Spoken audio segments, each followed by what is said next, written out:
Bonjour les amis et bienvenue sur la chaîne très apolitique de Réclame le Z.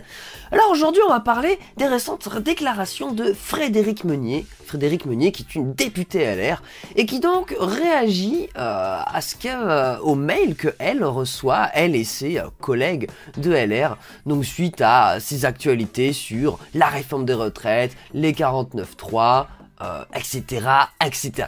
On reviendra dessus en détail. Pour l'heure, je lance le générique. Top, c'est parti!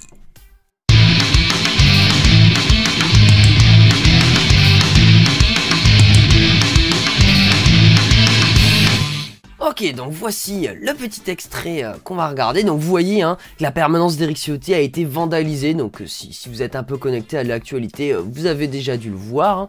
Donc les gens s'en prennent finalement aux élus qui sont opposés à la réforme des retraites. Alors il y a d'autres tactiques aussi, il y a aussi des gens qui essayent de contacter des députés plutôt que d'aller à la confrontation, qui essayent de discuter avec eux.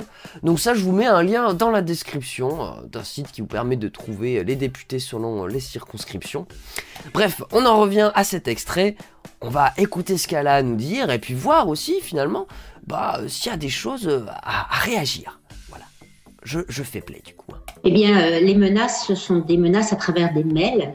On reçoit 200, 300, 400 mails jour, nuit, de trois sortes, les trois mêmes. Certains nous expliquent qu'il faut voter contre la motion. D'autres nous expliquent... Alors du coup, ces premiers mails, c'est ce dont je vous ai parlé justement, donc qu'il y a des initiatives qui se lancent et qui vous proposent de trouver facilement le député de votre circonscription avec les adresses e-mail. Et donc, comme ça, vous pouvez leur écrire pour leur demander de voter pour la motion de censure du groupe Lyot, je crois. Bref, je vous mets des infos en description. Là, je fais la vidéo un peu à l'arrache, je vous avoue. D'autres nous expliquent que si on ne vote pas contre, on se souviendra et on se... Ouais, en même temps, les votes sont publics. Donc, effectivement, moi, je comprends que les gens disent ça et... oui, on s'en souviendra si vous votez pour nous faire bosser 2 ans de plus alors que c'est pas nécessaire. Oui, désolé, mais on s'en souviendra. On retrouvera un jour ou l'autre. Et les troisièmes, c'est de dire que cette loi concernant la retraite, ils en veulent pas. Donc c'est constamment, nos boîtes mail sont saturées. C'est insupportable aussi. Alors attends, déjà, t'as été élu, meuf. Donc c'est normal si des gens viennent te demander des comptes en fait. Enfin, faut pas s'en étonner Si t'as peur que des gens te contactent par mail et que beaucoup de gens te sollicitent par mail, surtout que là on parle d'un truc important, faut pas faire de la politique en fait. C'est les risques du métier aussi. Je suis désolé. C'est du harcèlement. Oui, en même temps, désolé, mais là, vous parlez de faire une réforme quand même qui vise à faire travailler des gens 2 ans de plus pour certains métiers. Ça implique littéralement de tuer des gens, en fait. Donc oui, je pense qu'un petit harcèlement localisé, ce n'est pas cher payé, finalement. Surtout que, en vrai, si vous retirez, si vous agissez pour aider à retirer la réforme des retraites, les gens vont vous foutre la paix, en fait, donc... j'ai envie de vous dire, assumez vos responsabilités d'élus et faites le job pour lequel vous avez été élu, c'est pas compliqué. Est-ce que vous êtes surprise par l'ampleur que prend cette contestation et cette pression exercée sur vous? Oui, bien sûr, on est toujours surpris, c'est très désagréable, on voit qu'il y a une forme de manipulation, on essaye de nous manipuler. Attends, quoi? Elle est élue et elle parle et elle dit on est manipulé. Non mais y a un truc qui va pas là. Déjà, c'est eux qui parlent dans les médias, les gens random qui sont opposés à ça, à la réforme des retraites, à part peut-être à l'occasion de micro-trottoirs, et encore, ça dépend qui fait le micro-trottoir et comment est-ce qu'il veut orienter les réponses des gens. Bref, c'est quand même eux qui en grande partie monopolisent le temps de parole dans les médias. Donc s'il y a des gens qui essaient de manipuler les autres, c'est quand même plutôt les élus que ces gens qui essayent de faire pression en envoyant des mails. Non, puis c'est pas de la manipulation, les gens vous disent ce qu'ils pensent. À un moment donné, si quand les gens te donnent leur avis, tu leur dis qu'ils essaient de te manipuler, ça pose un problème. Peut-être que cette dame-là, cette députée, n'aime pas vraiment la démocratie finalement, peut-être. Et je trouve que ça, on ne respecte pas quelque part notre parole, notre... Ah bah, elle se fout littéralement de notre gueule, hein. Je veux dire, les 3/4 de la population, peut-être même 90% de la population est opposée à cette réforme. Moi j'ai plutôt l'impression que c'est nous finalement qui sommes ignorés et pas ces élus. Ces élus d'ailleurs qui ont un peu le cul entre deux chaises LR, c'est d'ailleurs pour ça que les gens les contactent. Je vais remettre un peu de contexte. En fait, c'est simple, le gouvernement et notamment Macron fait pression sur LR en leur disant « Votez avec nous pour la réforme des retraites ». Sinon je dissous l'Assemblée et vous êtes mal barré, vous serez pas réélu. Donc en gros c'est un chantage à l'élection. Enfin pour avoir une place de député.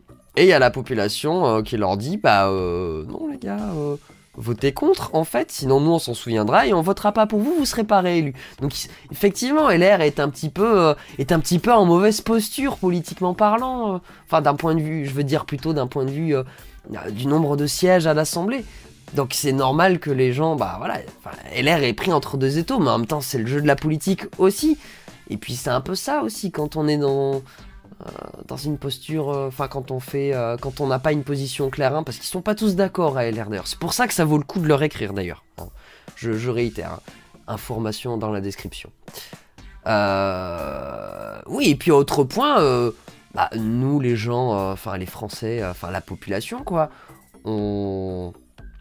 on est doublement pas écoutés parce que non seulement en plus on fait des manifestations, on se regroupe, on est des millions dans la rue, hein.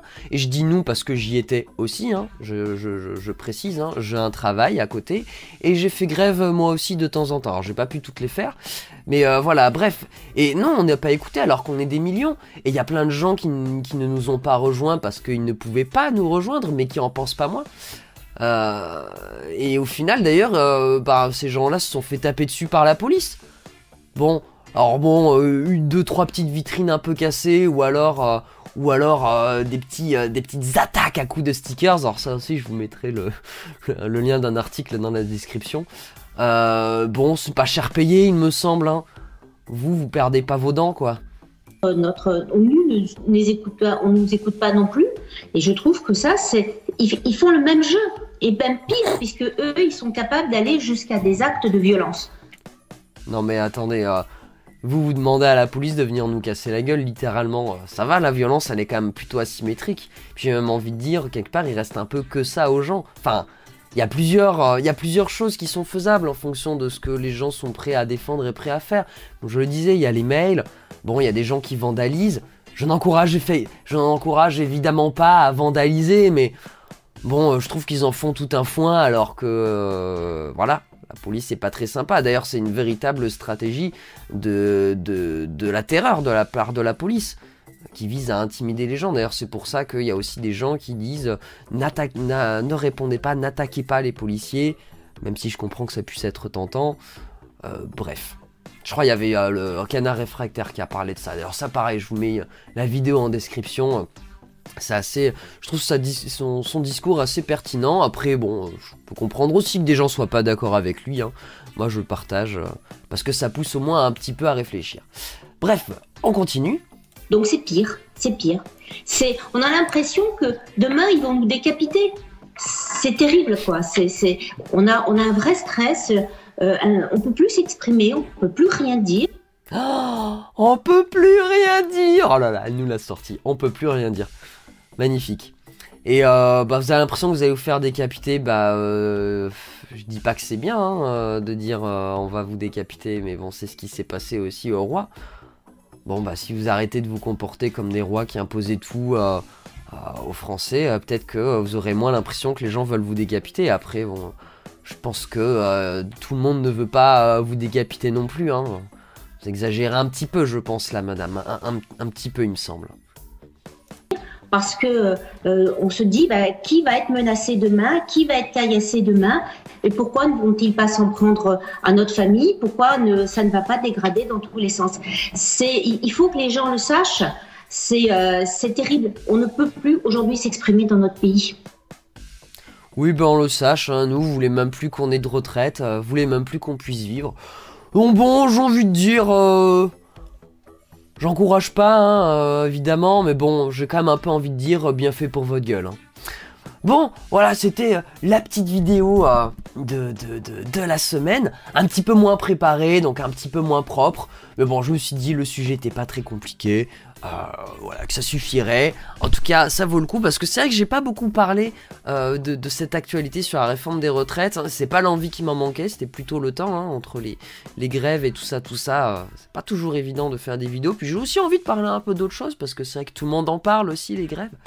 Mais voilà, en tout cas, je tiens à réaffirmer mon soutien envers les manifestants, les grévistes. Et bon voilà, c'est à peu près tout ce que je voulais vous dire. On va se quitter. Je vais vous laisser devant un petit tuto pour soutenir aussi la grève des éboueurs qui ont été réquisitionnés. Et donc il va s'agir de entre guillemets les aider dans le fait de continuer à résister tout en étant réquisitionnés. Bref, sur ce, je vous dis bonne soirée. Aussi, petit détail, n'hésitez pas à liker, commenter, partager également et à vous abonner, à mettre la cloche aussi. Voilà, ici, on continue à parler un petit peu d'actualité de temps en temps, quand le temps me le permet. Et puis aussi, on chill un petit peu avec des let's play Pokémon. Voilà, c'est la tendance du moment. Ça va certainement évoluer dans le temps. De toute façon, j'ai pas de plan arrêté pour la chaîne. C'est plutôt chill. Moi, je fais ça aussi pour me détendre et puis aussi pour m'amuser. Voilà. C'était Red Clem le Z, la chaîne la plus apolitique de YouTube. Sur ce, des bisous sur vous et des câlins si consentis. Ciao, bye bye, à la prochaine! Prendre 2 poubelles, si possible pleines. Insérer le Serflex de cette façon-là, comme ceci. Attention, chaque essai est définitif. Et voilà, 2 poubelles unies par les liens du Serflex.